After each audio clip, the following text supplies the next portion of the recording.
El Centro de Estudios de Familia y Sociedad trae para ti Familias Caminando, un espacio para la reflexión, difusión y acompañamiento para lograr una cultura de familia. ¡Comenzamos!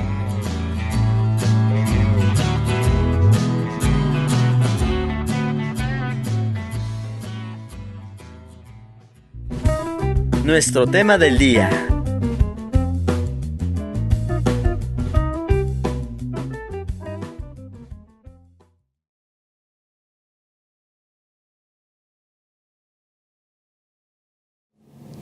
Buenas tardes a todos, me da mucho gusto y es un honor presentarte Fernando Cepeda Herrera, quien es consultor, coach, conferencista, capacitador y escritor. Fernando tiene 30 años de experiencia en recursos humanos en empresas e instituciones como Bimbo, Sigma Alimentos, TV Azteca, Secretaría de Hacienda y Crédito Público, Servicios Financieros, Fincomún y Grupo Financiero Acerta. Fue asesor de innovación de la Presidencia de la República. Tiene 16 años de experiencia en instituciones educativas como director y catedrático. Es conferencista en varias universidades latinoamericanas. Su formación académica es psicólogo por la UNAM. También tiene una maestría, un Master of Science in Applied Psychology por la Universidad of Liverpool del Reino Unido. Actualmente estudia la maestría en Soluciones Sistémicas Sociales. Ha estudiado un programa en educación de adultos por la OEA y la UNESCO, un diplomado en recursos humanos por Penn State University, un programa de dirección en recursos humanos por el IPADE y un diplomado en servicio profesional de carrera por el CIDE. Es Licensed Human Element Practitioner de Human Element Methodology e Integrator de las fases 0 a 3 de la SADICES Methodology. Es autor de 5 libros: Psicología Organizacional, Inducción a la Psicología, una visión científica humanista, Mi jefe es un murciélago, El fuego en tu corazón, El propósito de tu vida y Siempre hay opciones. Muchas gracias y bienvenido. Al contrario, muchas gracias. Yo creo, ¿me oyen? Sí. ¿Sí? ¿Como para usar o prefieren que no lo use? Bueno, lo empiezo a usar y si está muy fuerte, pues le cambiamos, ¿no? Bueno, fíjense que quisiera yo comenzar platicándoles de un par de historias. Una es de un hombre, ya 40 y tantos años, Francisco Javier, trabajó conmigo, y Francisco Javier todos los días, invariablemente, hacía su recorrido desde la ciudad de Toluca a la Ciudad de México para ir a trabajar. Se tenía que parar muy temprano, sortear el tráfico de la autopista, la entrada a la Ciudad de México, que es quienes han estado por allá saben lo que es la Ciudad de México en sus entradas. Llegaba, bueno, sigue haciéndolo, llega y trabaja hasta las 9, 10 de la noche. A veces recibía yo, ya no trabaja conmigo, ¿verdad? Cuando yo era su jefe, recibía correos a veces a la 1 de la mañana de él. Y ese día se iba de regreso a Toluca a estar con su familia y volvía al día siguiente a estar en la oficina para trabajar todo el día. Otro caso es el de Anabel, una chica que también conocí en el trabajo. Anabel, una mujer de 30 y tantos años, madre soltera, con una bebé de aproximadamente 2 años de edad cuando yo me enteré de esto. Y esta chica pues tenía que ir a trabajar, no tenía con quién dejar a su hija encargada, o al menos no encontraba a quién dejársela. Se iba a trabajar, llegaba a la oficina para trabajar de 8:30 de la mañana a 6 de la tarde. Cuando yo me enteré de lo que pasaba, obviamente quisimos mover cielo, mar y tierra para ayudarle, porque lo que sucedía con Anabel es que cuando ella salía de su casa para ir a trabajar, dejaba encadenada a su hija. Desde al menos las 8 de la mañana hasta las 6:30 de la tarde que llegaba ella a ver a su hija. Y esa era su vida para ir al trabajo. Y Anabel, cuando nos enteramos, le decíamos, oye, pero ¿cómo dejas a tu hija así? ¿Verdad? Bueno, eso es hasta delito. Y le preguntábamos, ¿qué pasa en tu vida? Tratamos como, no tanto de censurarla, sino de entender su situación de vida y qué era lo que estaba pasando con ella. Y lo que ella nos decía es, no tengo quien me la cuide. Y entonces lo que tengo que hacer es, para que mi hija coma, como está muy chiquita, 2 años, la dejo encadenada y en una silla, porque la mesa está muy alta para ella, le pongo su comida y ahí come la niña. 2 casos. Uno parece admirable, el otro parece muy preocupante. Y sin embargo, 2 personas que cuando platicaba yo con ellas y les preguntaba, ¿y por qué haces esto? ¿Qué te mueve a hacer esto? Las 2, fíjense qué interesante. Tanto Francisco Javier, que venía desde Toluca a la Ciudad de México todos los días, le decía, luego por mis 2 chiquitas, tenía 2 hijas preciosas. Y cuando le pregunté yo a Anabel, y le digo, ¿y tú, pues por qué haces todo eso? Dice, es que yo trabajo por mi hija. Ah, caray, suena como hasta contradictorio. Y entre las cosas que yo encontré es que cada persona, o un poco mi conclusión fue, se relaciona con su familia de manera distinta. Y los factores que están en juego no son siempre los mismos. Y cuando cada uno de nosotros voltea para atrás y ve a su propia familia y la influencia que tiene nuestra familia o la que ejercemos nosotros sobre los otros miembros de nuestra familia que trabajan, es muy distinto. Y no, la influencia nunca es igual. Pero déjenme detenerme un poquito como para ya ir entrando en materia a qué me refiero, y espero que hacia el final, cuando les comparta un descubrimiento mío, que van a decir, y tanto por eso, ¿no? Bueno, pero para mí fue un gran descubrimiento cuando lo hice. Y se los voy a compartir porque creo que es algo que a mí me abrió los ojos de qué pasa, de cómo las familias nos influyen a nosotros, de una manera muy fuerte. Parto de la idea de que los seres humanos somos seres biológicos, psicológicos, sociales, espirituales. Yo soy psicólogo, normalmente los psicólogos casi siempre hablamos nada más de las 3 primeras, se nos olvida que también somos seres espirituales. Bueno, no a todos afortunadamente, pero a varios psicólogos se les olvida. Pero hay otra condición más, que no somos entes aislados. Y los psicólogos estamos los humanos estamos insertos en un contexto histórico-cultural. Y de acuerdo con ese contexto, mucho de nuestra relación con nuestra familia se va matizando. Y vamos a ir desgranando un poquito cómo es esto.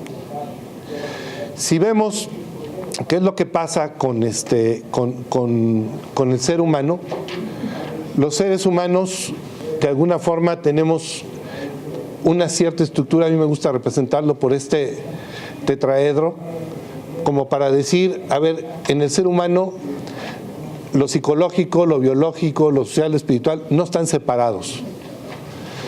Es una manera que tenemos de explicarnos cómo somos, pero en realidad somos una sola unidad, somos algo único, integrado, perfectamente armónico. Y lo que me pasa a mí en mi parte biológica, por ejemplo, ahorita en la mañana me empezó a agarrar una gripa, ya ando medio mal de la garganta. Entonces, pero eso no solamente está afectando mi garganta, y los que son aquí estudiantes de medicina pueden saberlo, ¿no? No solamente eso, sino que también afecta mi estado de ánimo y afecta mis relaciones con las demás personas, porque yo llego a saludar a la gente y casi siempre les digo, ¿sabes qué? Mejor espérate de lejitos, no te vaya a contagiar, ¿no? Pero también afecta la forma como yo me siento yo conmigo mismo, que tiene mucho que ver con la parte espiritual.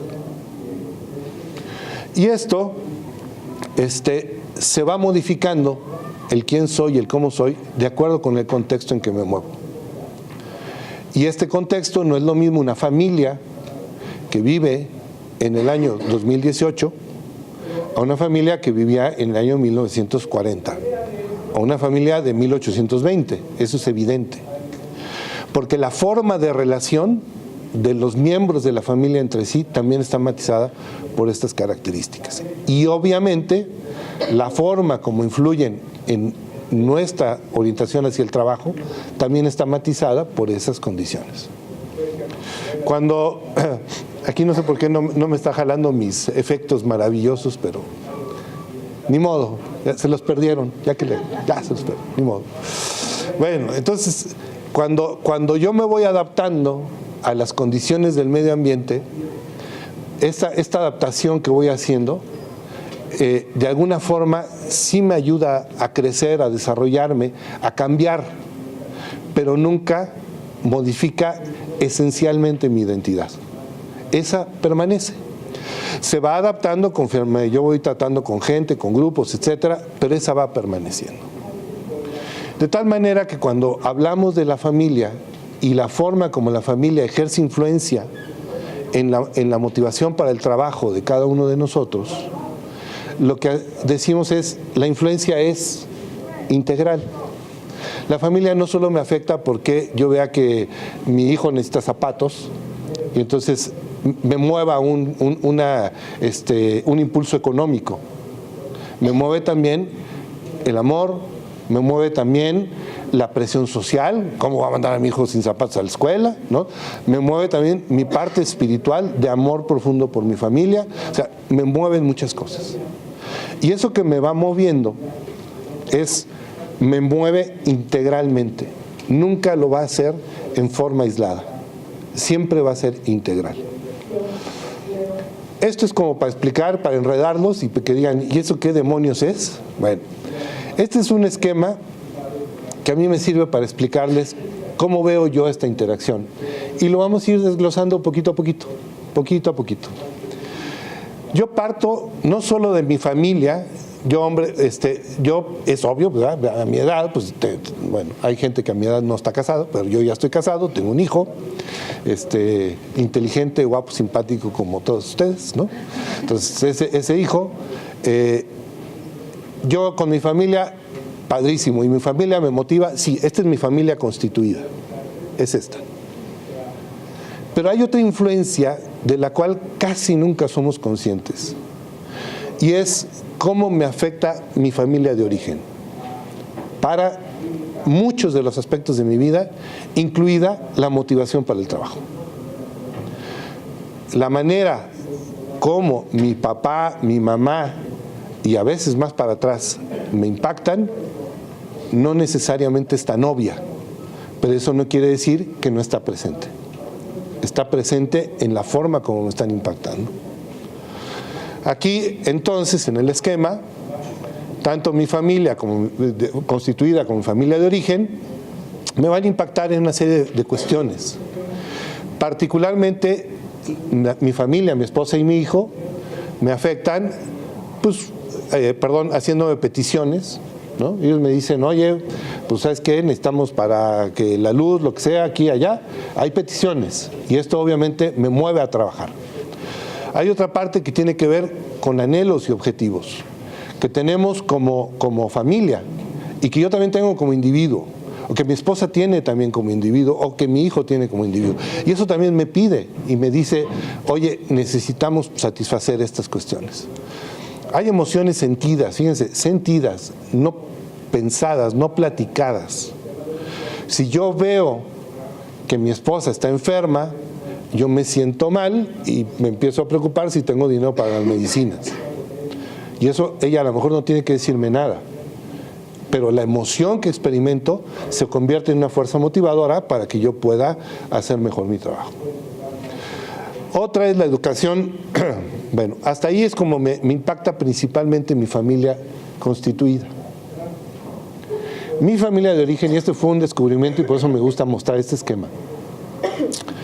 Mi familia de origen me impacta en esas tres, pero también me impacta en otras tres formas.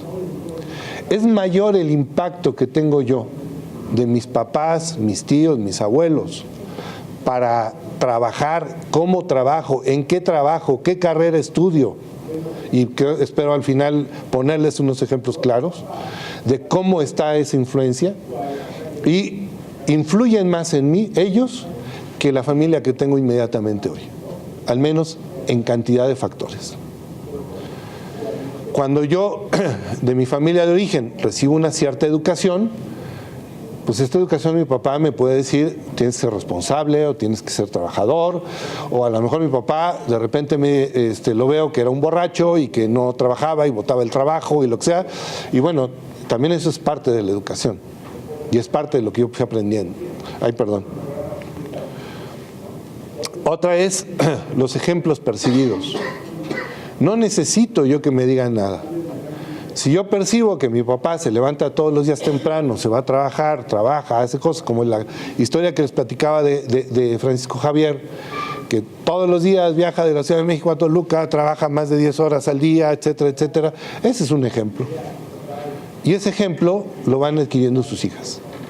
Y el otro son las lealtades inconscientes, que esas vamos a platicar un poquito más hacia el final, donde de alguna manera, al ser inconscientes no me doy cuenta de ellas, pero por serle amorosamente leal a mi familia, leal a mis papás, leal a mis abuelos o a alguien de mis ancestros, hago muchas cosas en mi vida. Y esa lealtad, que es una lealtad amorosa, me influye a veces más que las cuestiones inmediatas que pudieran estar reflejadas en otros factores. Y por último, bueno, hay una parte del contexto social que me influye. Muchas de estas generan algunos compromisos conscientes de mi parte, otros son lealtades inconscientes, y de acuerdo con eso yo tengo mi motivación, que como les decía, nunca es aislada, nunca es nada más biológica, nunca es solo económica, nunca es solo psicológica, siempre es una motivación integral que yo tengo. Muy rápido, esto no hay que hablarlo. ¿Cómo son las peticiones percibidas? Pues eso ya todo el mundo lo sabemos, ¿no? Ustedes a sus papás, ¿no? Los que son estudiantes, los que somos papás, pues lo sabemos con nuestros hijos, ¿no? Con nuestras parejas. Ahí hay peticiones y esas peticiones generan compromisos. Entonces, hay muchas cuestiones están ahí marcadas en las peticiones y que siguen muy parecido el camino a los anhelos y objetivos, muy parecido. Bueno, eso es muy obvio. ¿Qué pasa con las emociones sentidas? No es tan obvio, pero tampoco es tan complicado de entender. Pues yo puedo tener una serie de emociones positivas en relación con mi familia. De estas emociones positivas, pues son a lo mejor amor, alegría, paz interior, emociones positivas. Y estas emociones positivas son las que me van a ayudar a tener esta energía y esta fuerza para trabajar. O puede haber unas negativas, como puede ser el que yo sienta culpa porque mi familia no está bien, vergüenza, porque cómo va a ser que mi hijo vaya a la escuela sin zapatos, ¿no? Con los zapatos todos rotos, miedo, pues porque a lo mejor pienso que en el futuro, si me quedo sin empleo, ¿de qué vamos a vivir? ¿De qué vamos a comer? ¿No? Y pues las más que ustedes quieran. No es tan obvio, pero tampoco es tan complicado. Donde las cosas empiezan a cambiar un poquitín es a partir de la educación y de los ejemplos recibidos. Aquí voy a basar en estos autores italianos, en una serie de modelos que él llama modelos de familia. Y que estos modelos de familia tienen diferentes peculiaridades y las invito a que traten de encontrar cómo está su familia, en cuál de los modelos encaja. Y a lo mejor van a encontrar que encaja en más de uno, ¿no? Vamos a ver. Antes de entrar, quiero decirles que los modelos son, como todo modelo, es una simplificación de la realidad. Entonces a veces se tiende como a exagerar un poquito, ¿no? Todos los modelos de familia, como toda obra humana, tienen elementos positivos y negativos. Todo lo que vamos a ver, no crean que solamente es hablar de lo negativo, también tiene sus partes muy positivas. Los modelos presentados se muestran como extremos. En el punto, en medio hay varias cosas. Y algunos modelos tienen más impacto en la vida laboral que otros, y es recomendable desarrollar un modelo que combine las cosas buenas de varios de estos. Bueno, vamos a empezar por platicar de la familia hiperprotectora, ¿no? La familia hiperprotectora es una familia, generalmente son pequeñas, cerradas, protectoras, ¿no? La mamá todavía lleva ahí al señor de 40 años en el carrito del súper, para que el señor no se aburra, ¿no? Los padres sustituyen a los hijos haciéndoles la vida más fácil y eliminándoles las dificultades haciendo las cosas en su lugar. Estos son los clásicos hijos de mami, las clásicas niñas de papi, donde no te molestes, hijita, no te molestes, hijito, yo lo hago por ti. Y les empezamos los papás a ayudar a resolver sus problemas. ¿Qué pasa? ¿Qué reglas tienen normalmente estas familias? Una, pues la mamá normalmente es la responsable de atender a los hijos.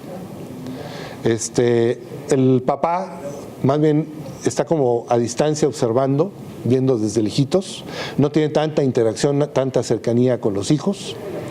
El hijo es un status symbol, ¿no? ¿Qué quiere decir eso?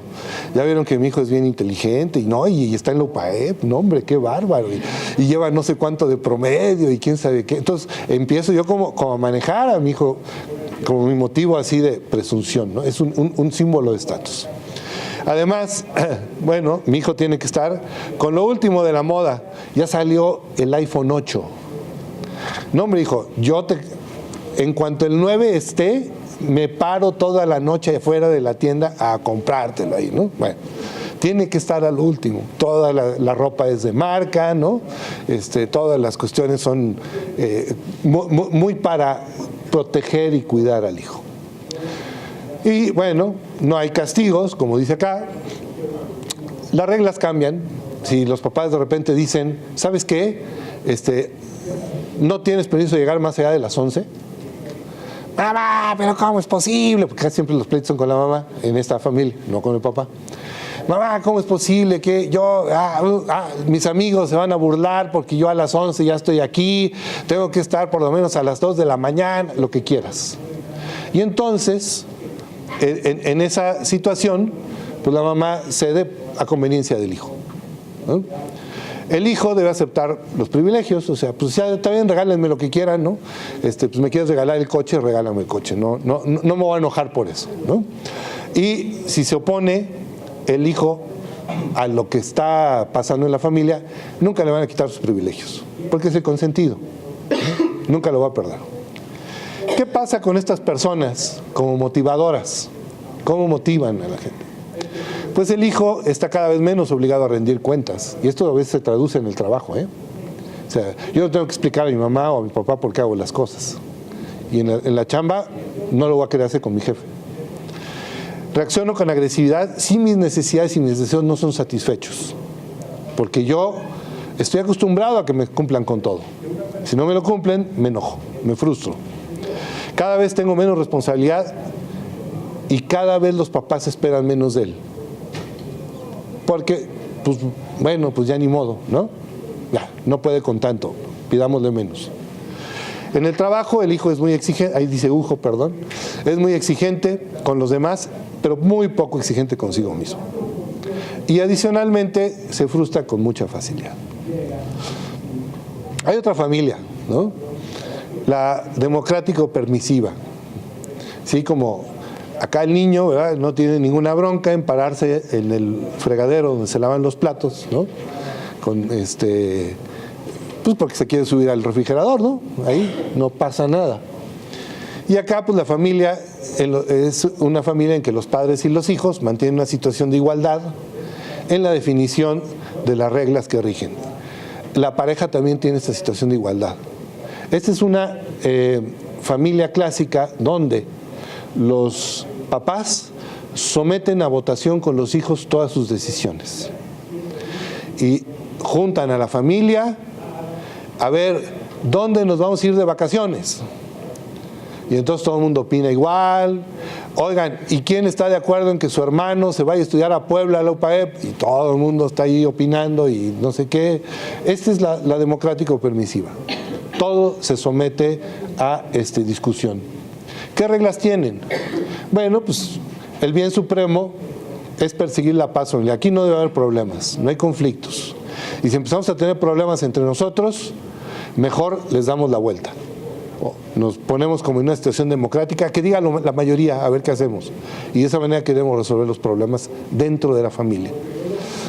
Todos en la familia, desde el nacimiento, todos tienen iguales derechos, ¿no? Para opinar, decir, todo, no importa la edad. Claro, si eres un joven que está en la universidad, por supuesto que tus derechos y tu forma de opinar es distinta a que si fueras un niño de 4 años que apenas está en el kinder, ¿no? Hacer de padre es un proceso de información-formación, son gente que se está totalmente preparando, siempre preparando, y lo que es más importante, los papás se perciben a sí mismos y así le venden a los hijos la solución. Le dicen, hijo, tú y yo, más que papá e hijo, vamos a ser amigos. Y entonces el papá se pone, o la mamá, se pone en una situación de igualdad con los hijos, y eso, vamos a ver, tiene algunas consecuencias en el trabajo. ¿Qué pasa? Pues que los hijos no desarrollan tareas domésticas, aunque supuestamente la ley es igual para todos. Pero los hijos están exentos porque pues, es como una forma también de consentirlos. Es como si las reglas no existieran. No hay sanción ni sentido de responsabilidad para el adolescente, cuando es adolescente. Y de ahí, obviamente, cuando llegue a trabajar, va a tener mucho de esto.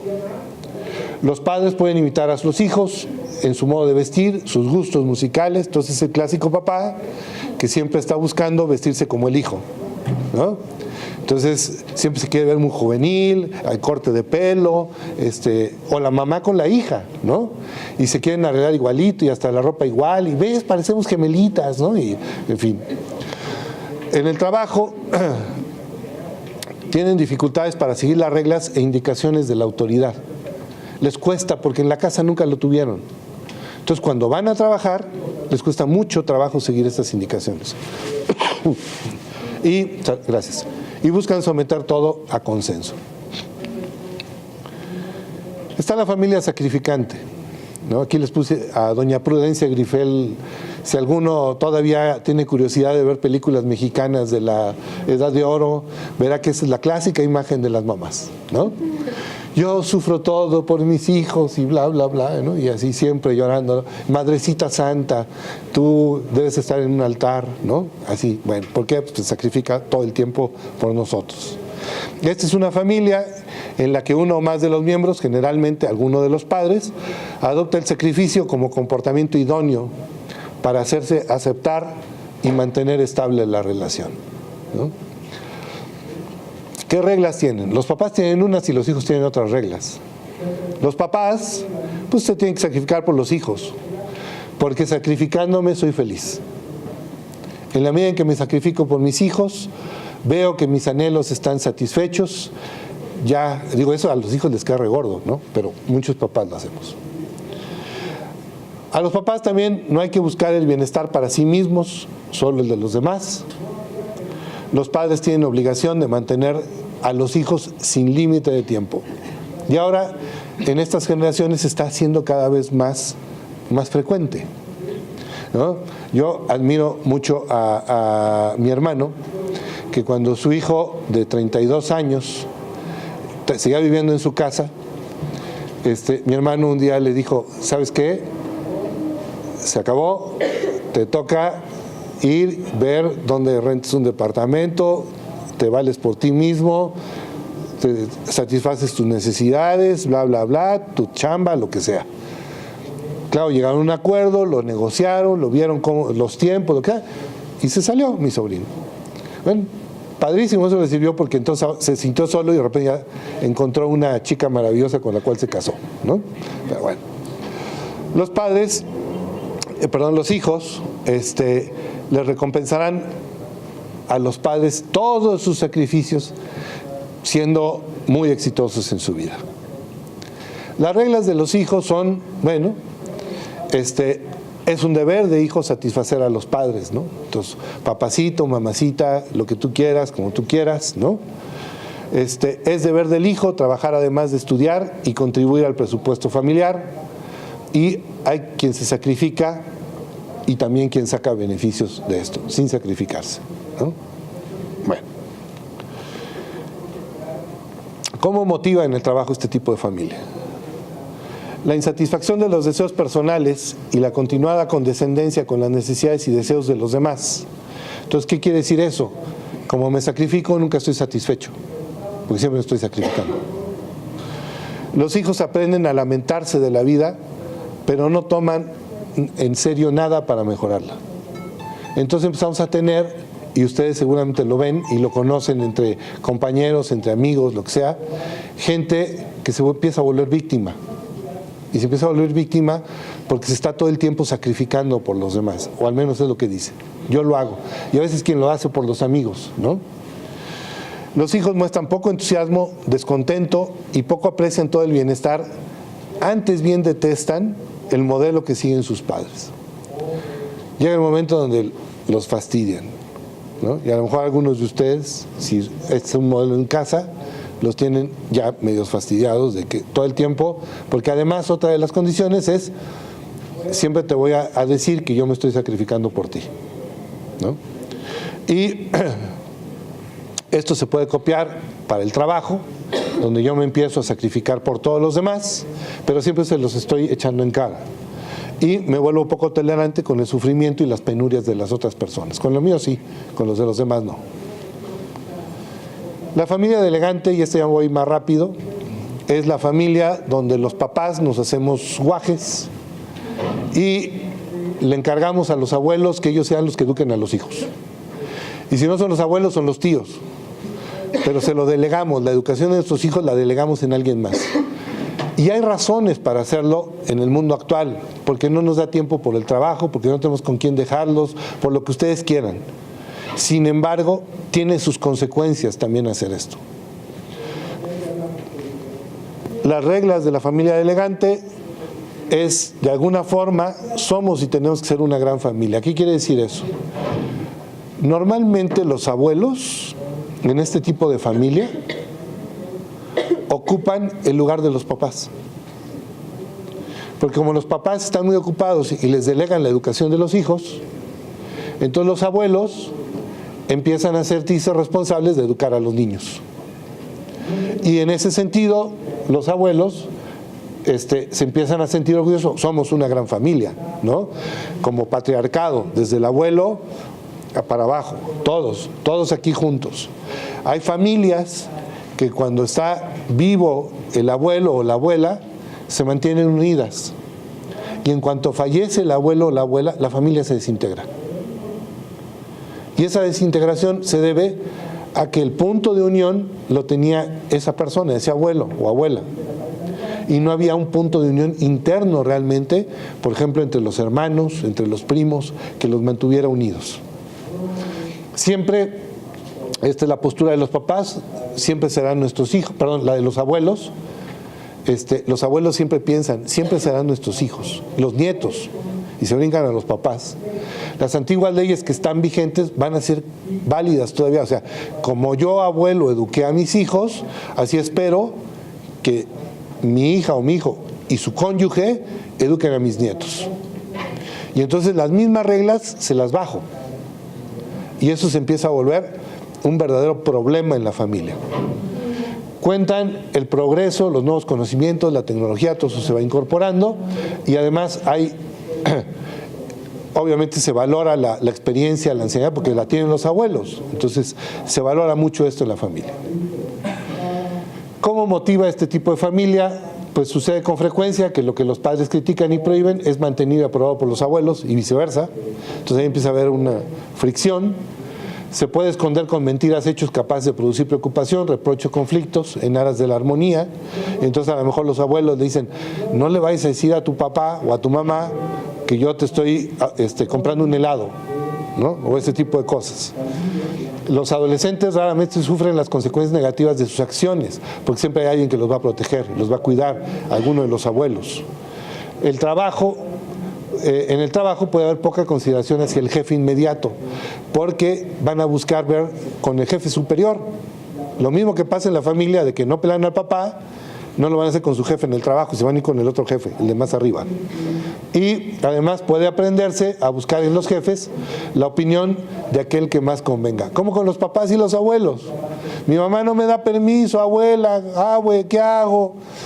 Pues mira, tú dile y no sé qué. Y entonces ya la abuela habla con la mamá, dale chance, hombre, déjalo ir, ¿no? Y ya empieza a volverse esto.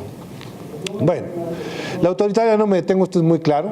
¿Qué es lo que pasa con una familia autoritaria? Es cuando alguno de los papás quiere ejercer un poder rígido sobre todos los demás y tiene una serie de reglas, ¿no? Donde todo es absoluto, inmutable, hay mucha disciplina, mucho orden, no hay mucha libertad de expresar las opiniones, los hijos no tienen mucha libertad de hablar, sino que simple y sencillamente son personas que deben obedecer las reglas y las disposiciones.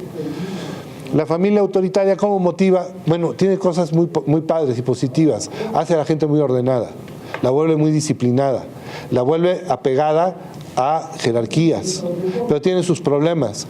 La gente no aprende a opinar, la gente no aprende a tener una iniciativa propia, siempre estará supeditando sus decisiones a alguien más que le autorice las opiniones. Y bueno, obviamente hay mucha sumisión en los hijos, etcétera. Ahí están los puntos. Y la intermitente es un tipo de familia donde los papás no sabemos muy bien cómo educar a nuestros hijos. Y entonces andamos brincando de una para otra. De repente somos autoritarios, de repente somos muy democráticos, de repente somos medio elegantes, de repente nos regresamos a ser autoritarios, luego no sabemos muy bien y entonces nos vamos a ser muy sacrificantes y ahí andamos brincándole de un lado para otro. Esa es la intermitente. Y básicamente pues es la duda ante todo, ¿no? Siempre hay mucha autocrítica entre los papás, la estoy haciendo bien, no la estoy haciendo bien, necesito que alguien me diga si lo estoy haciendo correcto, en fin. Y pues no hay ninguna regla fija, sino que las cosas se van decidiendo pues conforme la crítica, la autocrítica nos dice, ¿vas bien o no vas bien? ¿No? Bueno. ¿Y cómo motiva? Pues lo que aprenden los hijos en este tipo de familias es a tener decisiones muy intermitentes, cambiar, ser volubles, no sostenerse en un solo punto de vista y estar modificando sus opiniones constantemente. Bueno. Lealtades inconscientes. A ver, aquí déjenme platicarles esta historia. Esta es una historia real, no es inventada. Ladislao, este señor que está aquí, su foto, él fue médico de Pancho Villa, él anduvo en la Revolución como médico y pues le tocaba andar en los trenes con Pancho Villa, levantando enfermos, heridos de batalla, amputando gente, en fin, ¿no? Yo lo que digo es, él trabajó en pro de la salud y la vida en un momento crítico para mucha gente, que era la guerra de la Revolución. Y él se dedicó a salvar vidas, a hacer cosas por la vida. Y Ladislao conoce a esta señora, Dolores, se casa con ella, y de aquí, entre varios hijos, tuvieron uno de ellos, Héctor, que imagínense, 1922, México, cómo estaba el sistema de salud, ¿no? Pues en la calle, la verdad. Y al tener un sistema de salud tan precario, era milagroso que un niño que naciera a los 7 meses de embarazo sobreviviera. Era milagroso. Y Héctor sobrevivió. Él, así como el abuelo, como su papá, luchaba por la vida, él luchó por su propia vida. Acá están los otros abuelos. Está Sarbelio, quien llegó a ser en un país centroamericano ministro de Educación y también ministro de Relaciones Exteriores. Y pues su chamba era en pro de la educación. Y curioso, si lo piensan, ¿qué hace la diplomacia? La diplomacia lo que hace es antepone la vida a la lucha y trata de arreglar por la vía pacífica lo que las guerras no logran. O sea, en lugar de una guerra, mejor lo arreglamos por la paz. Y entonces, de alguna forma, también es una lucha por la vida. Y él conoce a esta señora Laura, se casan, y de ahí nace Marta Laura. Que Marta Laura, coincidentemente, estudió como maestra normalista y pues también estuvo trabajando en pro de la educación. ¿Les extrañaría que los nietos de Ladislao, Cervello y ellos, los nietos, estuvieran trabajando? Una sea diplomática, el abuelo estudió Relaciones Internacionales, fue ministro de Relaciones Internacionales. Otro médico, como el abuelo. Otro psicólogo, también trabajando por la vida y trabajando en educación. ¿Les extrañaría?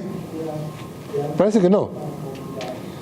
Bueno, esto se debe, y aquí me voy a permitir empezar a plantear una idea que para mí fue un descubrimiento que ustedes van a decir, ¿y todo por eso? Pues sí, todo por eso.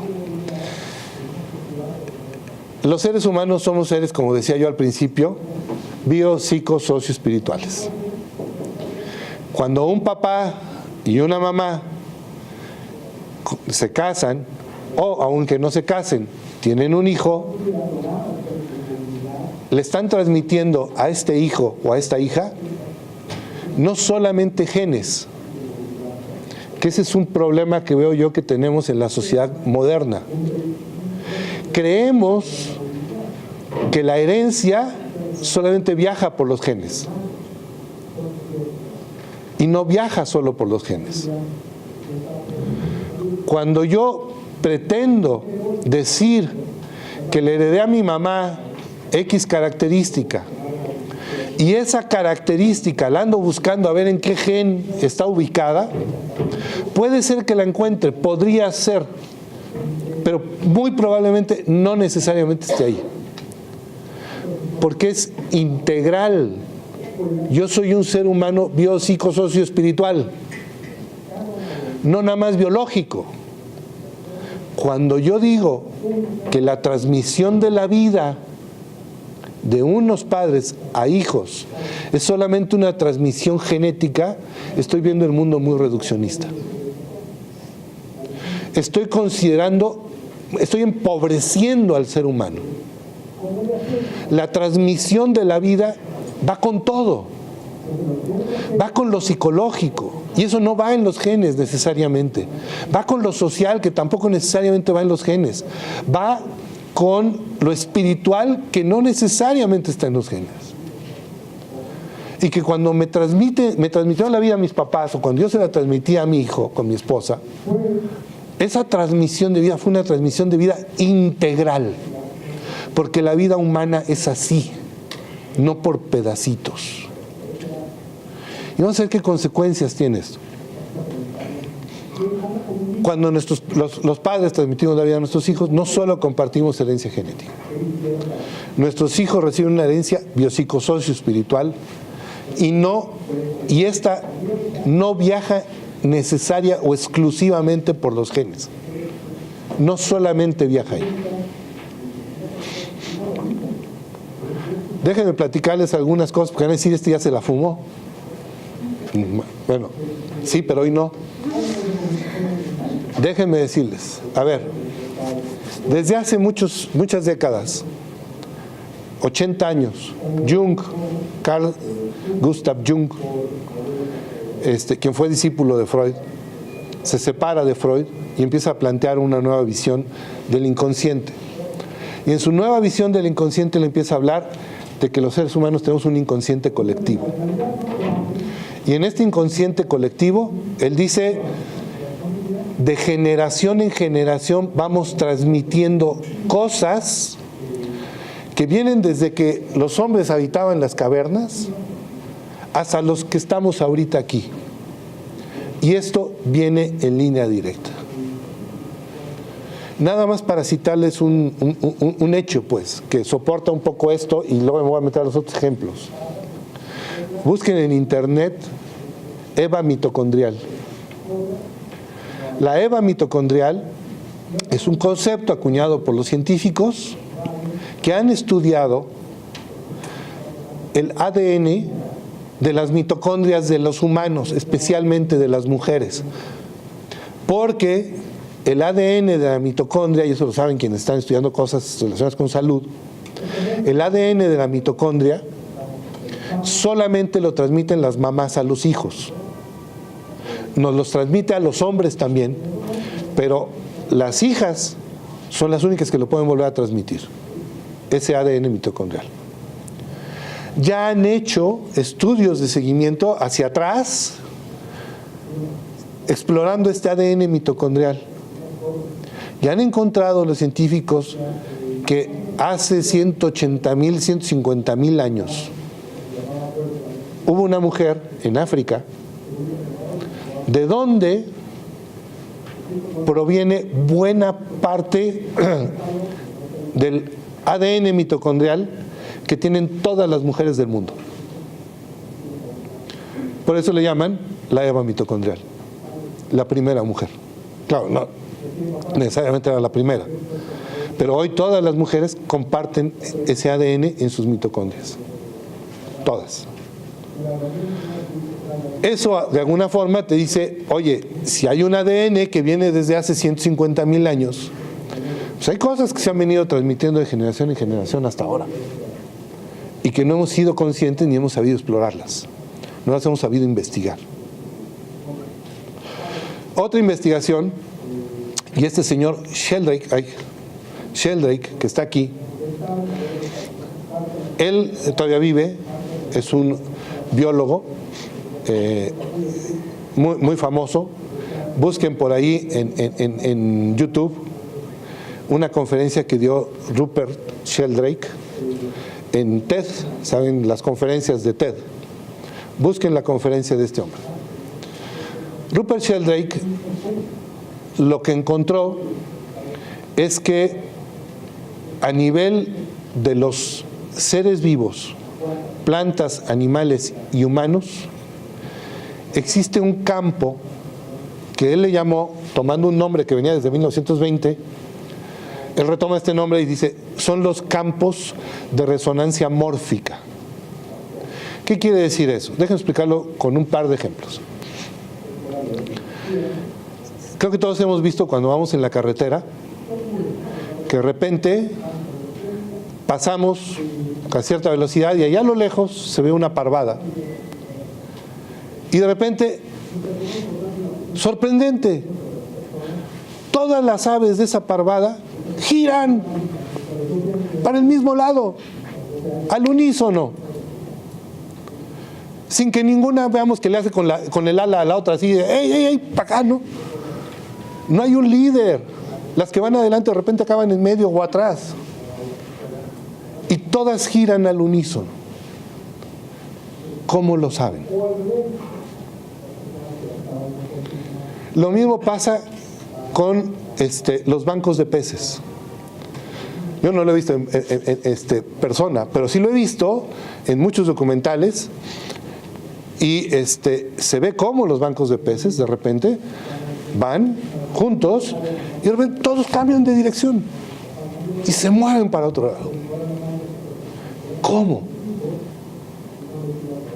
¿Alguien se ha puesto a pensar? Sheldrake lo hizo. ¿Cómo es que los lobos se coordinan para cazar en manada? ¿Cómo se avisan? No llevan radio para decir, tú te vas por la derecha. No. Y sin embargo, arrinconan a las presas y las llevan hacia donde uno de la manada las está esperando. Así actúan los depredadores que cazan en manada. Sheldrake ha estudiado, por ejemplo, cómo es posible. Seguramente ustedes lo han visto en su casa o en casa del vecino, de la tía. Muchas veces quienes tienen perro, el perro presiente minutos antes, cuando ni siquiera había posibilidad de escuchar, que ahí viene el amo. Y se empieza a alborotar. empieza a mover la cola, empieza a ponerse inquieto. Ahí viene. ¿Cómo sabe? Todos hemos escuchado anécdotas de perros súper fieles que pasan, que recorren kilómetros y kilómetros y kilómetros para regresar a su casa. ¿Cómo se orientan? ¿Cómo lo hacen? Sheldrake, como biólogo, entonces lo que plantea es, esos son campos de resonancia. Y esos campos de resonancia afectan a los vegetales, él ya lo ha demostrado, afectan a los animales, y el planteamiento que hace él es, también impactan a los humanos. Lo que pasa es que aún no lo hemos estudiado. Pero es un hecho que sucede. ¿No acaso te ha pasado alguna vez que de repente tú vas caminando en la calle y sientes que alguien te está observando, volteas y sí te está observando? ¿Cómo supiste? ¿Cómo te diste cuenta de eso? Esto Sheldrake es lo que le llama a estos campos de resonancia magnética. Algo parece haber ahí que aún no acabamos de estudiar la ciencia. Él mismo dice, la ciencia con sus postulados de hoy no puede darle una explicación a eso. Y él por eso le pone este nombre así como muy genérico, para decir, pues se va a llamar así. Bueno, me brinco un poco a los que vienen, a Woodside, a Weinberg, y déjenme detenerme un momentito porque a mí también esta investigación me impresionó. Esta investigación, como ustedes verán, es de 2015, realizada por estos investigadores, y ellos lo que hicieron fue estudiar, como ahora ya se está poniendo muy de moda en las ciencias médicas, en la ciencia de la salud, estudiar lo que llaman la macrobiótica. Están estudiando pues, todas las bacterias que tenemos en el cuerpo, e incluso, yo no me he puesto a contarlas, pero sí les voy a creer a los científicos, dicen que hay más bacterias en nuestro cuerpo que células. Entonces, si esto es cierto, bueno, pues tenemos un montonal de bacterias. Y con estas bacterias, ellos empezaron a estudiar la microbiota que está en el estómago. En el estómago. Y descubrieron que la microbiota de nuestro estómago, los bichos que tenemos en nuestro estómago, condicionan nuestro pensamiento. Lo que pensamos está condicionado por los bichitos. No quiero decir que ellos manden. Tenemos libertad y tenemos voluntad propia y tenemos inteligencia y tenemos todo. Pero nos influyen las bacterias que tenemos en el estómago. Y en su estudio, y eso es lo que a mí me impresionó todavía más, ellos encontraron que esta microbiota se hereda y que cuando yo tengo un hijo va información genética mía que pasa al cuerpo de mi hijo para generar la misma información que le va a permitir tener la misma microbiota que le va a influir similarmente en sus procesos cognitivos. A mí me asombró. ¿Qué quiere decir todo eso? ¿Por qué se les platico todas estas ideas?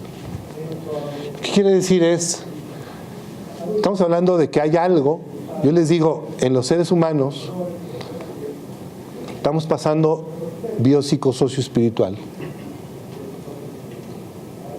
No pasa nada más la genética. Y cuando digo no pasa nada más la genética, han empezado a encontrar algunos científicos que hay otros mecanismos a través de los cuales pasa. Y gracias a los cuales nuestra familia nos influye en nuestro trabajo. De hecho, la familia es solamente una de muchas fuentes de motivación. Aquí hay muchas. Y hay más, seguramente más allá de esto. Pero indudablemente la fuerza más poderosa que tenemos para influirnos en nuestro trabajo es la familia. Y nos influye con su ejemplo, nos influye con la educación, nos influye con las peticiones que nos hace, nos influye con lo que percibimos de ella, con las emociones que sentimos cuando estamos en ella. Pero todo eso no somos conscientes. Y cuando yo quiero entender cómo es que mi familia me está influyendo en mi trabajo, lo que tengo que ver es hacia atrás, hacia mis ancestros, hacia mis papás, mis abuelos, y ver cómo, como en el ejemplo que les ponía de la familia, Ladislao, Sarbelio, los hijos, que son mis abuelos y mis papás, cómo en esa familia los nietos acabamos repitiendo lo que los abuelos se dedicaron. Y quizá una fuerza poderosísima, y yo les invitaría a que busquen en sus propias familias. Estoy seguro, no por profesión, porque no necesariamente la profesión, todos hemos sido abogados y entonces ya todos son abogados. No. Pero el abogado, ¿qué busca? El abogado busca justicia. Y entonces a lo mejor, cuando un abuelo ha sido abogado, a lo mejor el hijo está metido en una ONG que está luchando contra la esclavitud en el mundo. Porque le está rindiendo un homenaje amoroso a su abuelo que luchó por la justicia. Y lo hace a través de su trabajo. ¿Por qué trabajas? ¿Por qué estudias lo que estudias? Si te llena, si te hace pleno, si te satisface, es probable que esté conectado con algo atrás. Si no pasa así, revisa qué hay ahí arriba. Revisa cómo está tu vinculación con esos ancestros. Y muy posiblemente empieces a encontrar que si tú les das amor, les agradeces a esos ancestros lo que hicieron en el mundo, lo que hicieron por la vida, muy probablemente tú empieces a encontrar verdaderamente tu lugar en tu profesión y en tu trabajo. Pues muchas gracias, eso es todo. Bien, amables.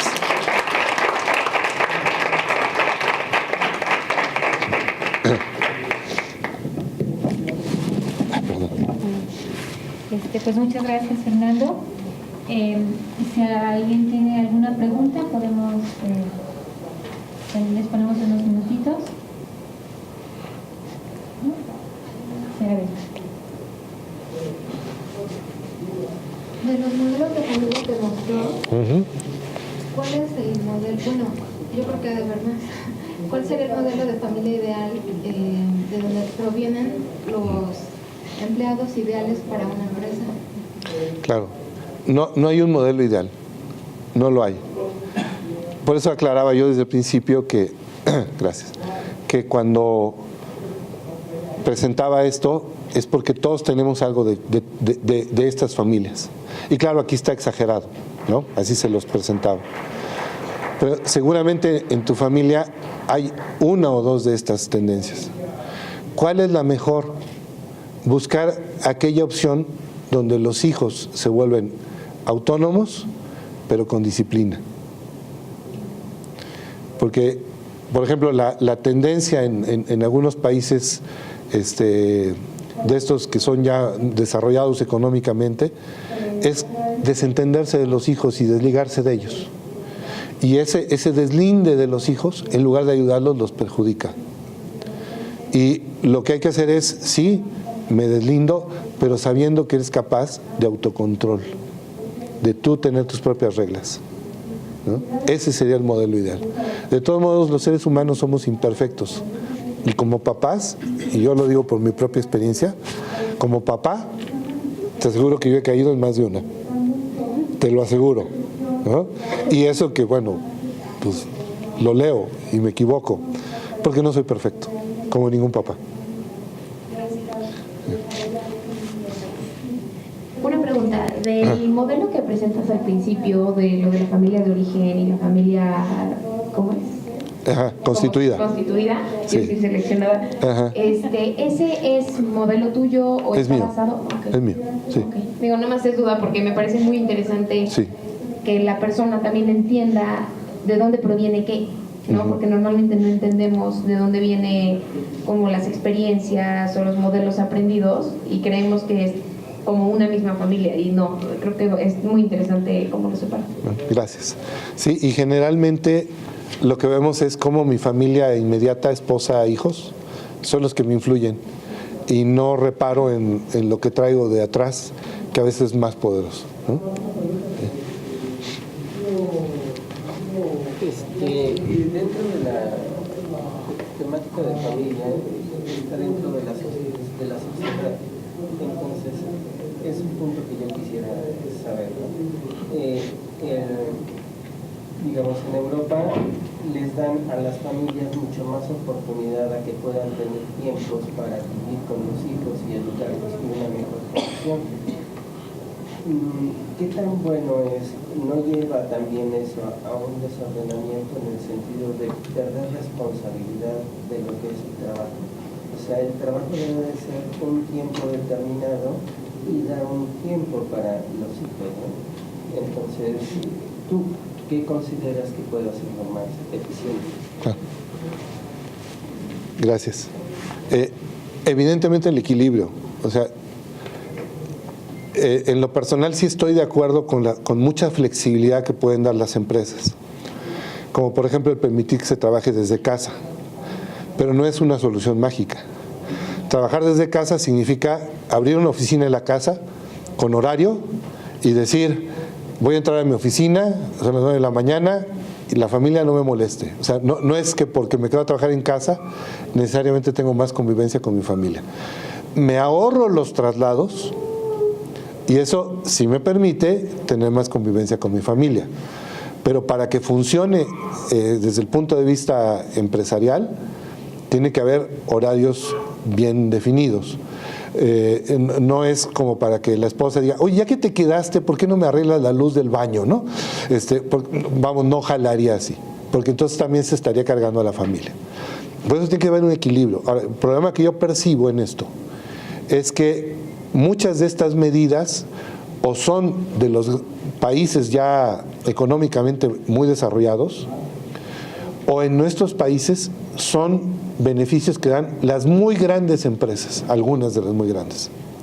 Porque yo me quedo pensando, una pyme le va a permitir, que es una miscelánea, una tienda de marcos para cuadros, le va a permitir al trabajador que se quede en casa a trabajar, le va a dar un flexi time, un horario flexible, lo veo muy difícil. Y la realidad es que el 75% de la fuerza laboral de México trabaja en pymes, bueno, en MIPYMES. Entonces, darles a ellos estos beneficios es prácticamente imposible. Yo creo que ahí es donde, como universidades, tenemos que echar a andar la imaginación de una manera más fuerte para empezar a encontrar alternativas de veras, en serio, para las MIPYMES. Porque esas son las que de veras están sufriendo. Y a ellos no les llegan todos los beneficios que se pregonan en los medios, ¿no? ¿Contesté la pregunta? Sí. Yo quiero ver dos puntos. Ajá. Uno es la formación que debería de tener la familia para poder adaptarse a una situación así, para que no sea viciada. Okay. Y la segunda es, la pregunta es esa, ¿no? Para que no sea viciada. Y la segunda es, desde el punto de vista como ley, ese tipo de protección, ¿cómo es bueno desarrollarlo más? Sí. Bueno, de la segunda pregunta, sí, definitivamente es bueno desarrollarlo más, por supuesto. Nada más que hay que darle al gobierno los mecanismos a través de los cuales podría operar. Porque el gobierno, por ejemplo, cuando dijo, bueno, ahora las mamás que no se agoten sus semanas previas al embarazo, las pueden pasar para después, siempre y cuando no sean más de no sé cuántas, está haciendo algo muy positivo, pero ahí no hay mayor tecnología que arreglar. El problema es ¿Cómo le hace una empresa que tiene que poner internet en la casa del empleado, le tiene que dedicar una línea telefónica o mandarle las llamadas telefónicas a sus teléfonos de casa? O sea, no está tan fácil y ahí es donde tenemos que trabajar más.